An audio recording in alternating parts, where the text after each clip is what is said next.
Quiero empezar leyendo dos pasajes breves como lo hacemos cada domingo.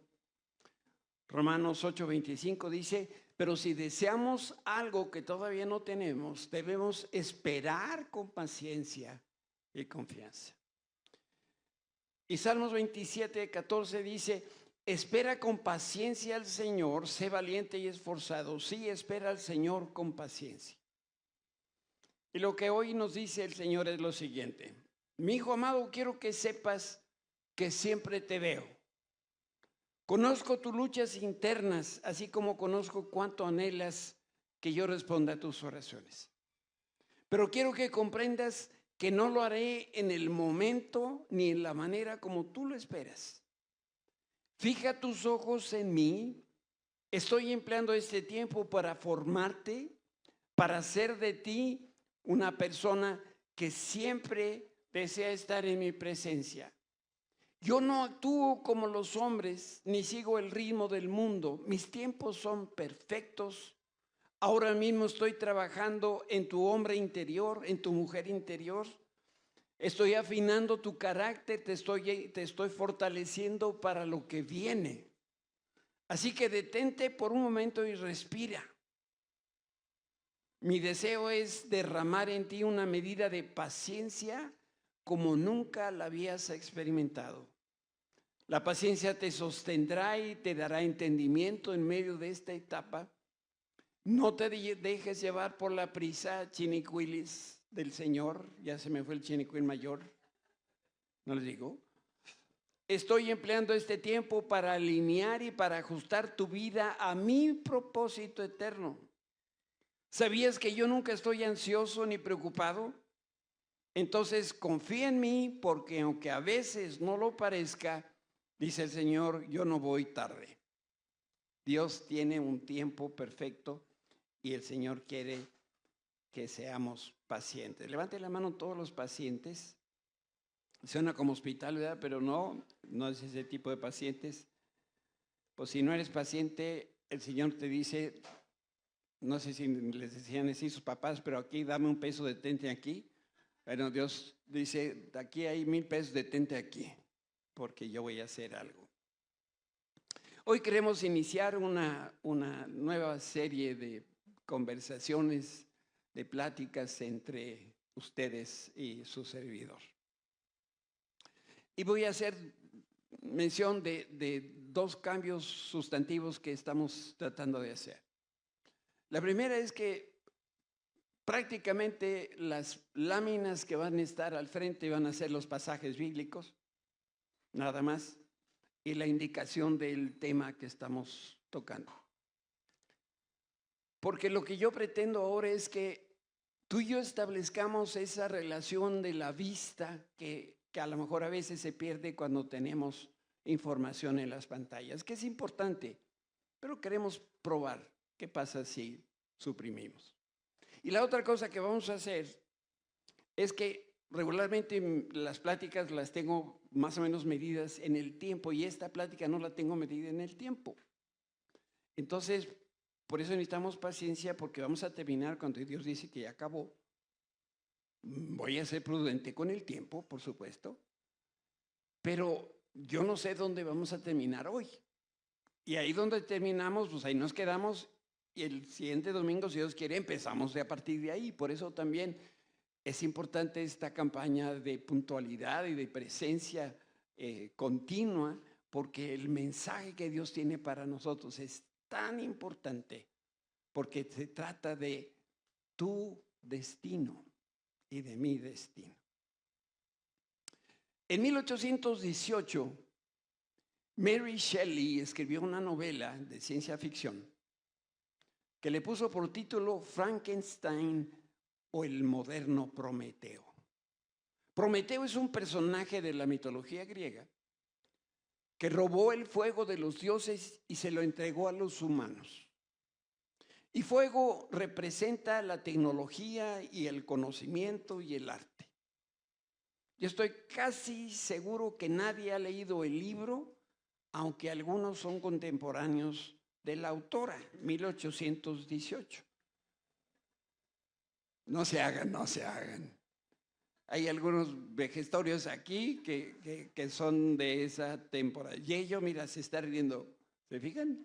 Él sabe que me estaba dirigiendo a él. Víctor es el nombre del científico ruso y protagonista de la novela. Y la muerte de su madre le dejó una herida tan profunda que le llevó a emprender un experimento. Se propuso vencer a la muerte. Y a esto dedicó el destino de su vida.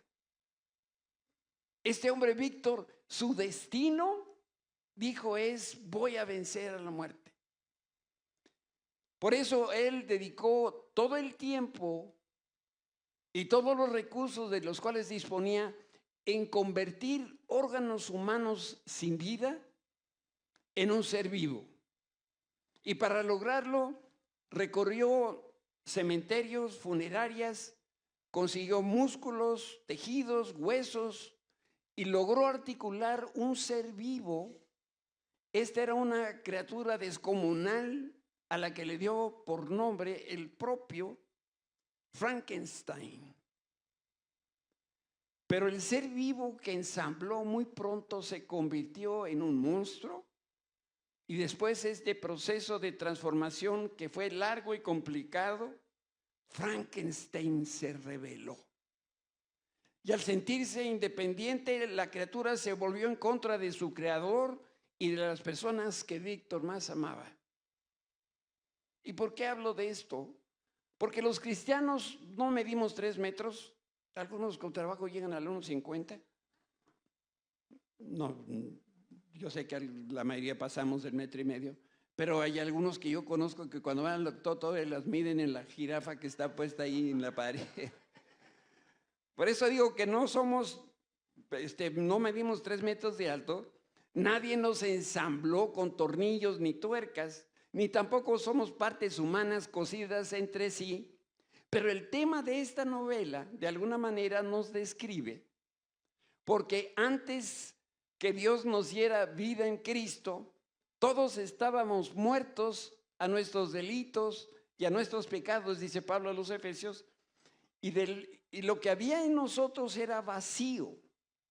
Y del vacío el Señor creó una persona nueva que realmente está viva, no como este Frankenstein.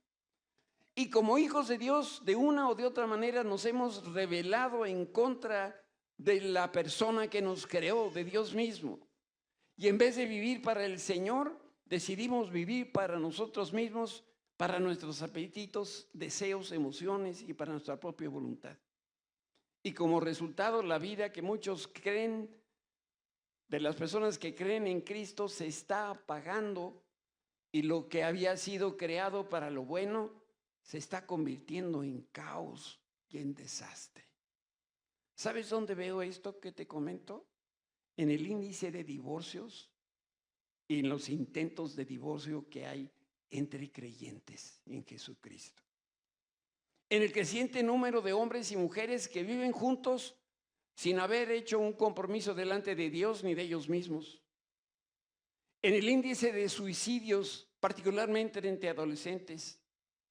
En los fracasos de tantas personas que hoy viven en depresión, en desesperanza y que están a punto de tirar la toalla. Según cifras del INEGI, de 34 a 35 millones de personas han experimentado al menos un episodio depresivo en su vida. Eso equivale a entre el 15 y el 20% de la población de mexicanos. En algún momento de algo de su vida han experimentado la depresión. Y otro indicador son las adicciones. Cada día son más el número de personas que tratan de mitigar el dolor que hay en su corazón a través del sexo, fuera del matrimonio, de las drogas, gastos excesivos y todo género de excesos. Vivimos en una época de excesos, de abusos. Y cada vez son más los empresarios y los empleados y los pastores que descuidan su tiempo personal y familiar y han llenado sus agendas con reuniones y congresos y actividades solamente para poderse mantener ocupados. ¿Por qué? Porque hay un vacío que tratan de llenar de alguna manera y no se dan cuenta que hay un destino concebido por Dios para cada uno de nosotros. Dios se tardó 9 meses en hacerte. Yo siempre lo comparo con en cuántos días hizo Dios la creación. En 6. Y el 7º día descansó. Pero para hacerte a ti y para hacerme a mí tardó 9 meses. ¿Por qué? Porque le puso cada elemento, cada componente, cada don y talento, cada cualidad, incluso también algunos defectos el Señor los permitió. ¿Por qué? Porque hay un destino personal. Cuando nosotros identificamos ese destino, nuestra vida va a cambiar. Porque cuando vives el destino que Dios trazó para ti, no te vas a necesitar compararte con nadie. Tampoco confundes tu verdadero destino con una vida llena de cosas que hacer y de compromisos que cumplir. Y si cumples ese propósito de Dios para tu vida, te darás cuenta qué tan cerca o qué tan lejos estás de la meta que Dios te dio. Algunas personas dijeron o se dijeron a sí mismas: para cuando tenga yo 35 años, yo ya voy a estar casado y voy a tener una casa propia. Bueno, eso es lo que tú piensas, pero ¿qué es lo que Dios piensa? Hay muchos que dedican gran parte de su tiempo en tratar de ser personas que no son. Y esa conducta lo único que muestra es que no saben cómo deberían de ser. Y las empresas comerciales explotan ese desconocimiento que tenemos y lo hacen a través de estrategias de mercadotecnia. Prometen, por ejemplo, que puedes ser una persona diferente de ti si compras y vistes una playera del NFL con el nombre del jugador y su número. Y luego vienen aquí y dirigen la alabanza. ¿Los han visto, verdad? Otros que prometen, empresas que prometen que puedes ser otra persona diferente de ti si consumes una agua traída de París, Perrier, o como se pronuncia eso. Por cierto, me puse a averiguar, resulta que Perrier cuesta 3 o 4 veces más que agua Ciel. Entonces, pues en mi casa tenemos de la llave. Las empresas prometen que puedes ser otra persona diferente si asistes a los conciertos de Taylor Swift. De verdad, yo no sé qué le ven a la niña. Pero yo creo que la gente busca este tipo de cosas porque en el fondo, muy en el fondo, en el fondísimo, quiere ser como esta chica. Muchos creen que si se parecen a otros y se actúan como otros y si están cerca de otros, de alguna manera se van a convertir en los otros. Y no se han dado cuenta de la maravillosa identidad que nosotros tenemos en Cristo Jesús. Si tú crees en Cristo y realmente el Señor es el Rey de tu vida, déjame decirte algo que son buenas noticias. En el cielo ya eres famoso, ya eres una celebridad. Tú ya tienes en el cielo una camiseta con tu nombre y el número. Y a los ojos del Señor tú eres especial. Tú tienes tu propia manera de ser, ¿para qué quieres otra? Y la paradoja de muchos cristianos es que dicen tener una relación cercana con el Señor, que van camino al cielo y al mismo tiempo tienen un gigantesco vacío en el alma, que lo tratan de llenar con actividades, con cosas. Y una de las principales razones por las que muchos no son capaces de vivir su destino es porque no conocen para qué o por qué fueron creados. Yo llegué al piso 75 y me da mucha tristeza platicar con contemporáneos de Cristóbal Colón y descubrir que están en la vida y no saben para qué están en la vida. Nada más están subsistiendo. Y a mí no me gustaría que las generaciones más jóvenes les pasara lo mismo y que llegue un día donde ustedes mismos se hagan la pregunta: ¿y qué estoy haciendo aquí? No conocen a su creador, no lo conocen quizá de una manera personal y no pueden entender en lo que hoy estamos reflexionando porque no conocen, y aquí va una de las primeras cosas que no conocen: el reino de Dios. Y a lo mejor han escuchado de él, pero no lo comprenden. Déjame decirte que la Biblia es un libro de historias, todas ellas verdaderas, pero no están escritas al azar. Hay una serie de hilos conductores en la Biblia que la unen, y uno de estos temas es el reino de Dios. Dios busca que su gobierno y autoridad cubran la tierra. Y eso se logra cuando nosotros entendemos y vivimos la realidad del reino de Dios. Para decirte en una frase y que entiendas la importancia que tiene el reino: este es el propósito de Dios en la historia. Nosotros tenemos nuestro propio destino, Dios también. Y el suyo es el reino de Dios. Otro tema que es central en la Escritura es el deseo de Dios que se cumpla su agenda. Y una tercera línea de pensamiento y que le da la unidad a la Escritura es la gloria de Dios. Y la gloria de Dios la recibe cuando su reino avanza. Tres cosas: el reino, la agenda y la gloria de Dios. Levante la mano, ¿quién tiene agenda personal? Levante la mano, sin pena. Ya la puedes tirar. Porque estamos aquí para hacer la agenda de Dios, no nuestra agenda.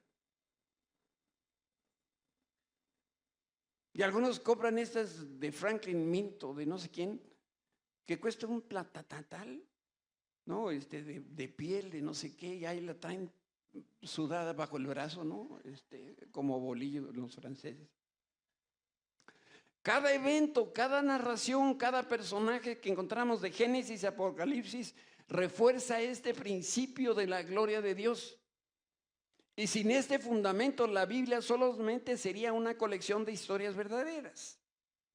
De la misma manera, si tú no reconoces y no incorporas el principio del reino de Dios a tu vida, tus experiencias van a estar desconectadas, sin relación y sin orden, y tu destino no va a tener sentido, ni cohesión, ni dirección.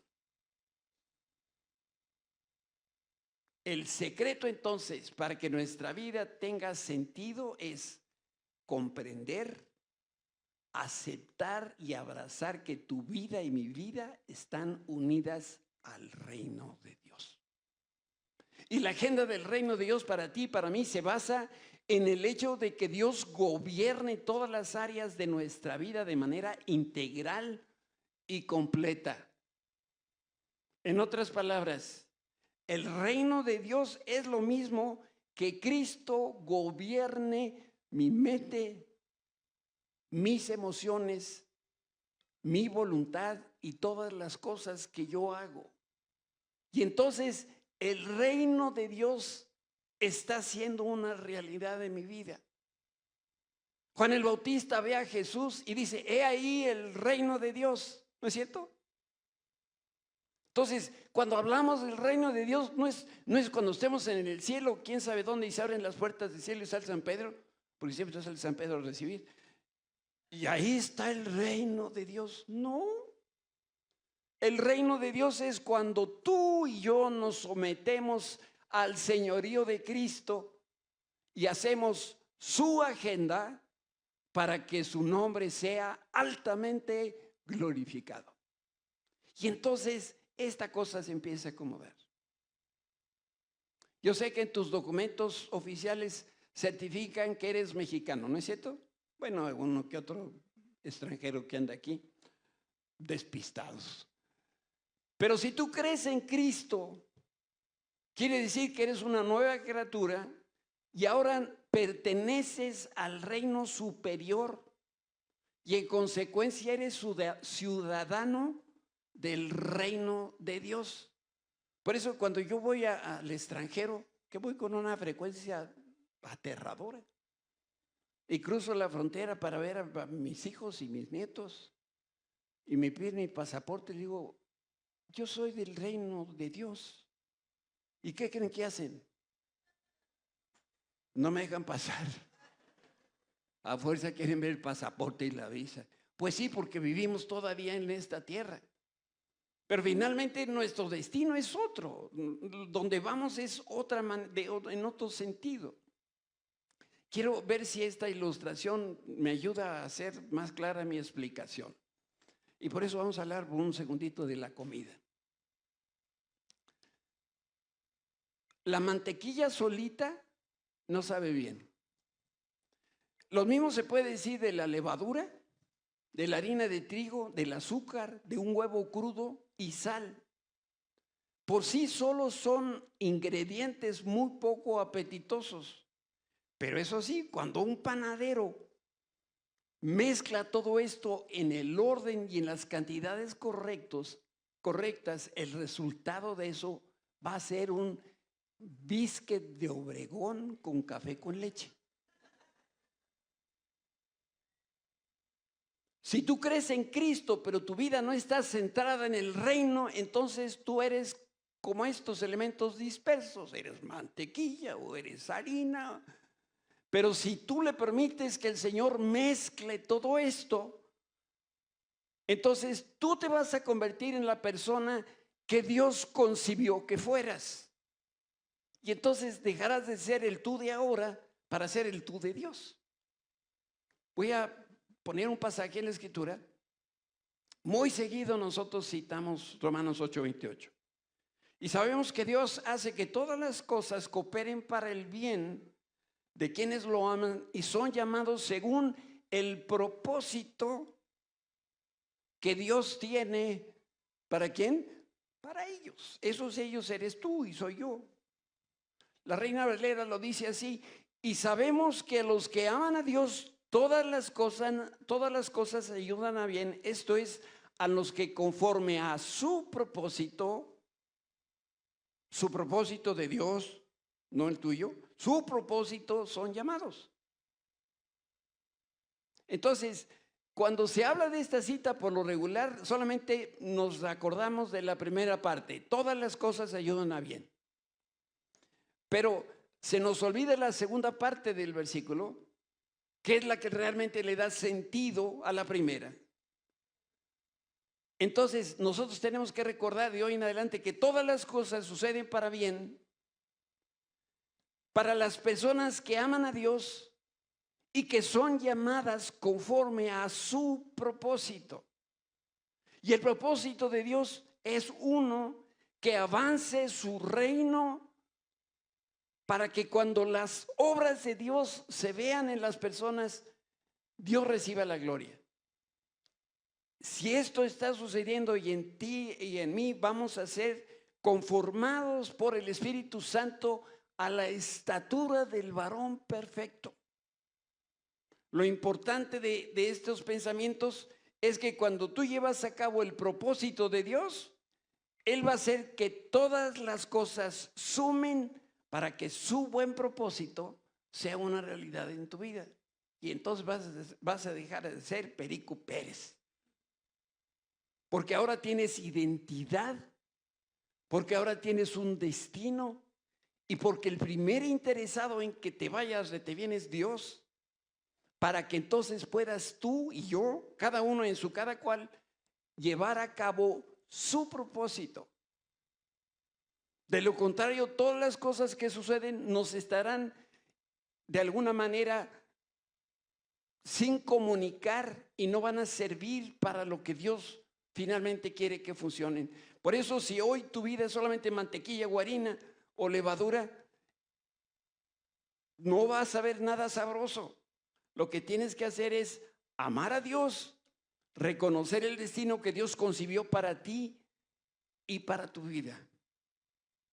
Nosotros tenemos que, en esta serie de pláticas que hoy empezamos, tenemos que aprender muchas cosas y tenemos que desaprender otras tantas. Alguien luego cita al poeta que dijo,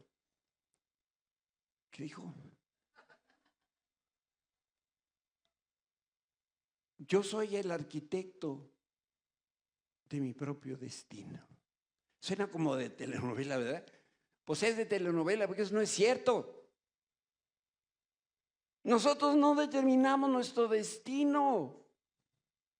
Es Dios el que lo determina. Ni siquiera nosotros determinamos qué vamos a hacer. Es Dios quien nos va a determinar qué es lo que nosotros vamos a hacer. Por eso, cuando Dios es tu primera prioridad, el Señor se va a encargar de mezclar con cantidades precisas los elementos precisos para convertirte en algo divino que llegará al trono del reino de Dios como un olor fragante. Por cierto, déjame mencionarte algunos de los ingredientes del perfume. Aceites esenciales que se extraen de flores, de maderas, de especias, de frutas, de resinas. También hay fijadores y alcohol. Pero se le dan ciertos toques, los perfumeros, para que esta cosa huela sabroso. ¿Cómo qué? Glándulas perianales de gato, glándulas de castores, sudor humano sintético, humo, alquitrán, hollín, pólvora y sangre sintética. Lo mezclan, lo ponen en un frasquito y tú y yo vamos y compramos carísimo. Y lo que nos estamos echando, ¿de dónde viene? Ni siquiera sabemos. Quiero hablarte por un momento de Miguel Ángel. Él es probablemente, bueno, según el estilo de cada uno, para mí es el mejor escultor, pintor, arquitecto, poeta que ha existido de origen italiano. Y te voy a decir que es una de las frases de Miguel Ángel. Cuando contemplo un bloque de mármol, veo una estatua adentro. La veo tan clara como si estuviera frente a mí, completa y terminada hasta el último detalle. Lo único que hago es tallar y quitar lo que sobra y lo que mantiene oculta para que las demás puedan ver lo que yo veo. En otras palabras, Miguel Ángel se paraba frente a un trozo de mármol de Carrara, sin forma, gigantesco, y él se quedaba viendo a la figura y él veía una figura que estaba ahí adentro y dice, ¿saben? Lo único que hago yo es quitarle lo que sobra y lo que va a quedar, lo que va quedando es una pieza que se le llama una obra maestra de Miguel Ángel. Un tesoro invaluable. En otra ocasión Miguel Ángel dijo, vi un ángel dentro del mármol y tallé la piedra hasta que lo dejé en libertad. Miguel Ángel podía hacer esto porque no veía lo que el mármol era, él veía lo que el mármol se iba a convertir. Y el artista Miguel Ángel podía ver una obra maestra escondida en un bloque de piedra. Por favor, te pido que me veas y que me escuches, porque esto viene de parte de Dios para tu vida. Dios quiere que te vayas hoy con un mensaje muy sencillo y muy claro. Tú eres una obra maestra. Algunos están todavía medio en bruto, pero el Señor les va a quitar lo que sobre y nos dejará como obras maestras. En la carta a los Efesios dice, pues somos la obra maestra de Dios. Él nos creó de nuevo en Cristo Jesús a fin de que hagamos las cosas buenas que Dios preparó para nosotros tiempo atrás. Mismo pasaje en la Reina Valera. Somos hechura suya, creados en Cristo Jesús para buenas obras, las cuales Dios preparó de antemano para que anduviésemos en ella. Esta palabra hechura significa que algo que Dios hizo. Y todo lo que Dios hace es una obra maestra. Entonces tú eres una hechura, fuiste creado por Dios, eres una obra maestra de Dios, eres un poema o eres una pintura o eres una escultura. Pero no te hicieron en una línea de ensamble como Frankenstein, ni eres un accidente, ni tampoco te cosieron de piezas o de partes o de huesos y de membranas. Eres como eres por un diseño divino, no por un accidente, ni por el Big Bang, ni por la evolución de las especies, aunque algunos sí parece que vienen del mono. Hay un tío de Susi, pobrecito, estaba espantoso. Yo creo que ese era el eslabón perdido. Pero se le llama la teoría de la evolución. ¿Por qué se le llama la teoría? Pues porque no está probado. Entonces, ¿por qué no le creemos a Dios que nosotros somos esas obras maestras? Dios trabajó en ti, trabajó en mí con intención, con delicadeza, con destreza para darte la personalidad, la apariencia, las pasiones, las habilidades. Y aunque te cueste trabajo creer, también el Señor permitió tus imperfecciones. Ese es el hollín. Ese es los otros ingredientes feitos que tiene los perfumes. Pero la mezcla total hace un aroma agradable. Por eso, aún las cosas que nosotros consideramos feas de nosotros, Dios las ha puesto ahí o las ha permitido que estén ahí, porque son parte del diseño perfecto de Dios. Sembró sueños en ti y todo eso lo combinó para crearte, y tú eres una persona magnífica, que una persona única. Y lo más importante, y reitero, tú eres una obra maestra del Señor. Tú eres un sueño de Dios. Y por ser una persona tan especial, Dios te creó con un propósito que también es especial y único y no es repetible. Este propósito incluye 4 elementos muy sencillos. La responsabilidad que tenemos es administrar la autoridad de Dios aquí en la tierra. La segunda es extender el dominio de Dios en la tierra a través de los dones que Dios nos dio. La tercera es impactar al mundo para que Dios pueda bendecir a toda la humanidad. Y esto se logra cuando gobiernas, y este es el 4º elemento, cuando gobiernas el ámbito o la esfera donde Dios te puso. No naciste en la familia equivocada, ni vives en la zona equivocada, ni estudiaste la carrera equivocada o no estudiaste, y eso no es una equivocación.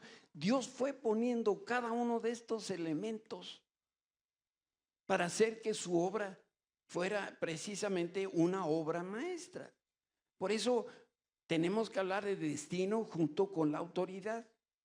Cuando el Señor se disponía a crear a Adán y Eva, Él dijo lo siguiente. Entonces Dios dijo, hagamos a los seres humanos a nuestra imagen para que sean como nosotros. Y luego vean lo que es subrayado. Ellos reinarán o señorearán sobre los peces del mar, las aves del cielo, los animales domésticos, todos los animales salvajes de la tierra y los animales pequeños que corren por el suelo. Algunos eruditos de la Escritura le llaman a este pasaje el principio del pacto divino. Y lo que hace este texto es que revela que Dios estableció a la humanidad en la tierra para servir como administradores de la creación. Pregunto, ¿qué tan buena chamba hemos hecho los hombres con la creación? ¿Bueno o malo? Malísimo. Se estima que en los siguientes años Europa va a vivir las peores heladas de su vida. Y los que quedamos del otro lado junto con los güeros del norte, vamos a vivir en el calor. Yo creo que por eso el Señor nos está dando estos días de consolación. ¿Por qué? Porque la tierra, dice la misma Biblia, gime de dolor de todo lo que le hemos hecho, siendo que fuimos llamados para administrar lo que es de Dios. Y nos ubicó aquí en la tierra, nos dio dominio y autoridad para gobernar. No es nuestra autoridad, es su autoridad que ha delegado en nosotros para poder ejercer dominio sobre la creación.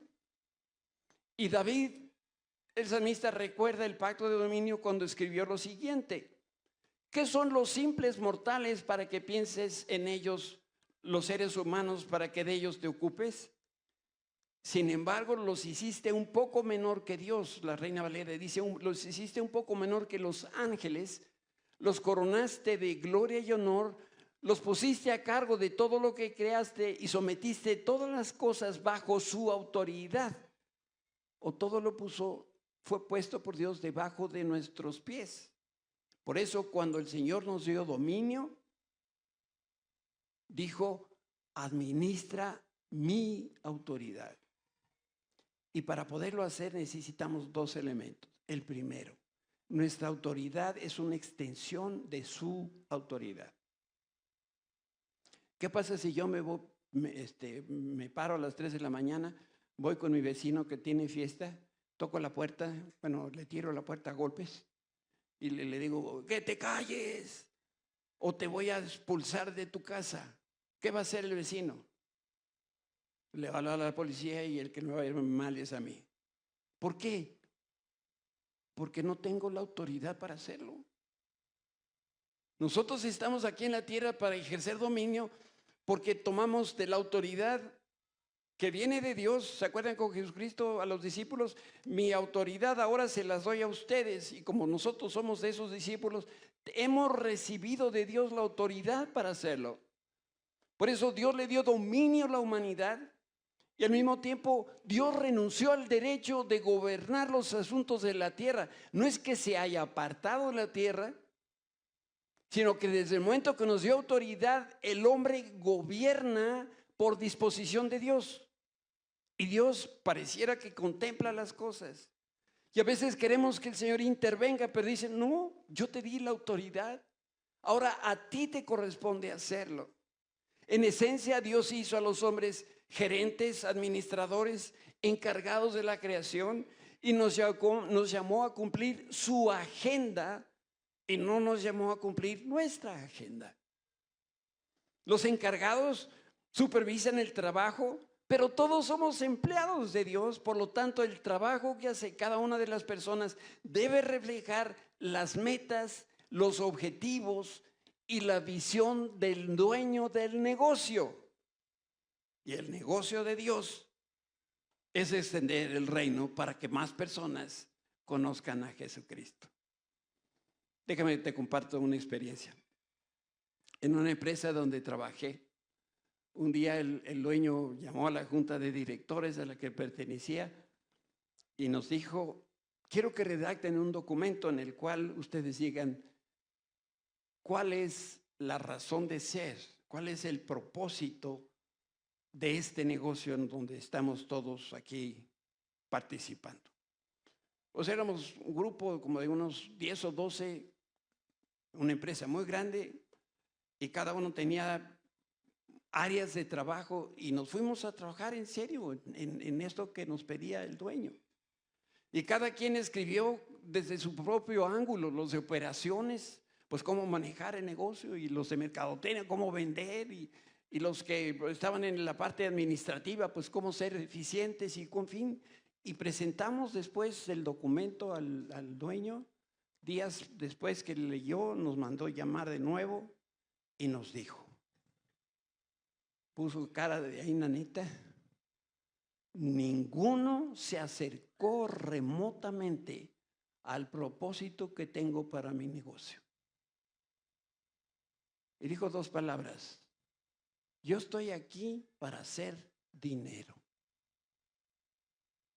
No quiero saber del mercado. ni de la competencia, ni de los retos, ni de las limitaciones. Nos dijo, y sus estrategias y sus planes no me interesan. Yo lo único que quiero es mejorar las utilidades, y para eso los contraté a ustedes y no están haciendo su trabajo. Dios es el dueño de todo. También es el tutor nuestro y nos puso en la tierra para operar y administrar su creación.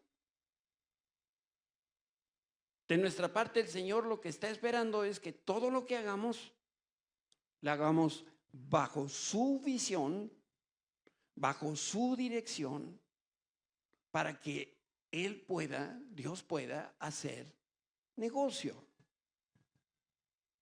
¿Cuál es el negocio de Dios?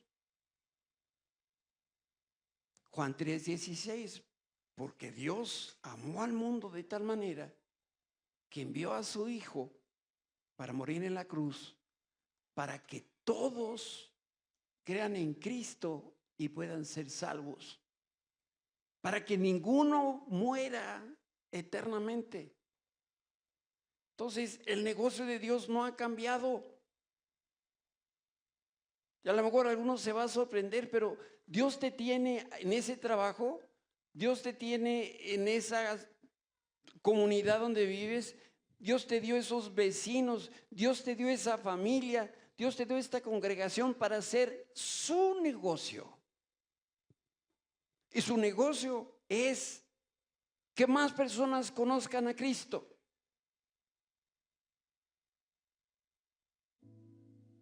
¿Y qué es lo que va a pasar cuando nosotros permitimos que su propósito sea una realidad en mi vida? Con ese hecho, yo lo estaré glorificando a Dios. Él se estará llevando la gloria, no yo. Y entonces podemos pensar, como lo hemos leído de Pablo a los Romanos, todas las cosas van a ir para bien, porque estamos caminando en el sentido de Dios, con la agenda de Dios, cuidando su negocio. Yo he comentado aquí mi testimonio y cómo Dios nos llamó a mi familia y a mí para que estuviésemos hace 25 años estableciendo esta iglesia. Yo siempre he sido un hombre de mucha fe. Miren, tengo como toda esta fe. Yo le decía, Señor, yo sí obedezco, pero ¿y quién nos va a sostener? Y no escuchaba la voz de Dios. Entonces le dije, bueno, Señor, hagamos un trato. Yo me encargo de tu negocio. Yo ya sabía esto del reino. Y tú te encargas de mis finanzas. Y Dios me dijo, ándale pues. Y desde ese día, el Señor se ha encargado de suplir todas las necesidades de mi familia. Que también Dios nos ha bendecido, que ahora nuestros hijos, Quique, Lore y Gaby y Güero, a que no crean, él es güero, o era güero, ya se te cayó, hijito. Están en el mismo negocio.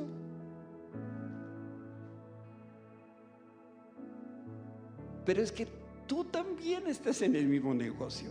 A lo mejor no lo sabías. Es que yo soy contador. Ay, Ramón, pues con la pena, hermano. Dios no te tiene para hacer números.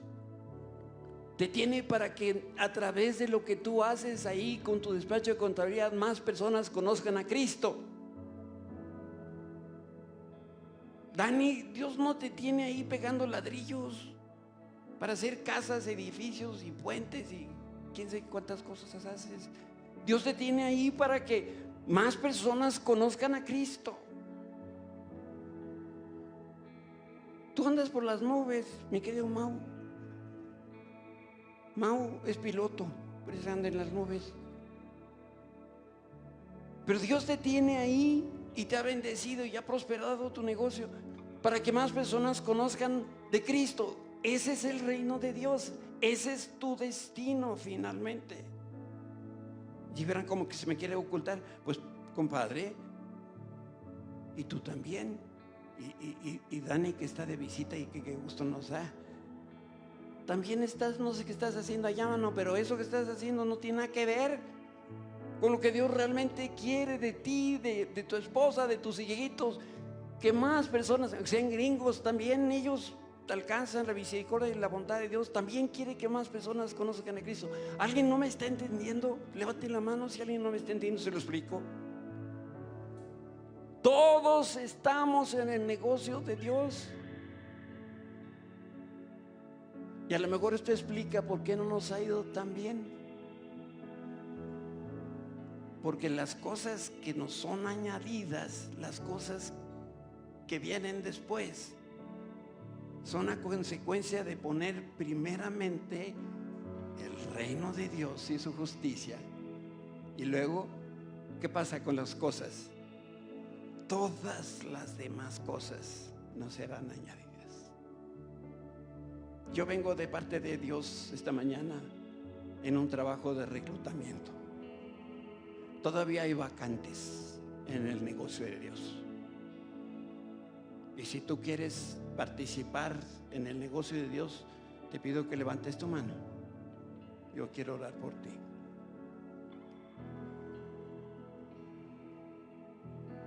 Señor, gracias te damos esta mañana.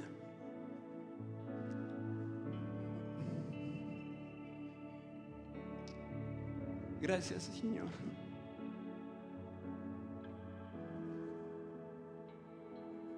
No solamente nos diste salvación en Cristo Jesús, sino que nos has dado el mejor trabajo que hay. Porque no hay patrón mejor que tú, Señor. Tú eres un Dios amoroso. Eres un Dios celoso también. Pero que nos estás invitando a participar contigo en el reino. Señor, queremos que a partir de este día cada uno de nosotros tenga claro en su corazón que fuimos formados, fuimos hechos, construidos, fuimos puestos, Señor, en el lugar, estudiamos lo que estudiamos, trabajamos donde trabajamos, porque tú quieres que ahí, en medio de todo esto, nosotros podamos dar testimonio de que Cristo reina en mi vida, desde la punta de mi cabeza hasta la punta de mis pies. Y para que a través de mi testimonio y mis palabras se conozca de Jesucristo hasta los confines de la tierra. Gracias, Señor, por extender tus brazos a nosotros, por aceptarnos en tu negocio. Y aquí estamos con nuestras manos levantadas, Señor, para que tú nos veas. Nos apuntamos. Gracias, Señor, te damos en el nombre de Jesús.